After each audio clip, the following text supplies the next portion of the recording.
Hello hello hello, চলে এসেছি আজকে নতুন একটা আনবক্সিংয়ের ভিডিও নিয়ে তোমাদের জন্য। তো আজকে চলো মিশো থেকে কী কী পারচেস করলাম সেটাই আমি তোমাদের সাথে শেয়ার করব। এটা কিন্তু আমার ভীষণ একটা পছন্দের জিনিস এসেছে, তোমরা বলতেই পারো। কেননা পুজোর জন্য একটা শাড়ি নেওয়া হয়েছে, ওই শাড়ির সাথে একদম সুন্দর একটা সিম্পল ব্লাউজ আমার দরকার ছিল। তো সেই জন্য আমি মিশোতে খুঁজতে খুঁজতে এই ব্লাউজটা পেয়ে গিয়েছি। আর দেখো ব্লাউজটা কত সুন্দর দেখতে। আমার শাড়িটা বটল গ্রিনের মধ্যে, একদমই সিম্পল একটা শাড়ি, তো তার জন্য একটা সিম্পল ব্লাউজই আমার দরকার ছিল। তো আমি সেরকমই পেয়ে গিয়েছি, আর কোয়ালিটিটা বেশ ভালো লাগলো।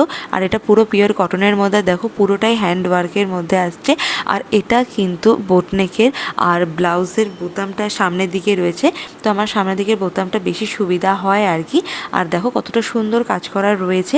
আর এখন কিন্তু এটা ট্রেন্ডিংয়ে এসে গেছে যে সেম ব্লাউজের সাথে সেম শাড়ি নয়, তো একদম ডিফারেন্ট পরতে। তো আমি যেহেতু দেখলাম যে সবুজ শাড়ি, তো তার সাথে এই ব্লাউজটা কিন্তু আমার একদম ম্যাচ করে যাবে। তো ব্লাউজটা তো আমার ভীষণ ভালো লেগেছে। তোমাদের যদি এই ব্লাউজটা ভালো লেগে থাকে তো অবশ্যই আমাকে কমেন্ট করে জানিও, আমি কিন্তু তোমাদেরকে লিঙ্কটা দিয়ে দেবো। আর দেখো ব্লাউজটা আবারও বলছি সত্যিই খুব সুন্দর। তো ভিডিওটা আজকে এইটুকুনি, আবার পরবর্তী নতুন একটা ভিডিওতে দেখা হবে তোমাদের সাথে। Tata, bye bye.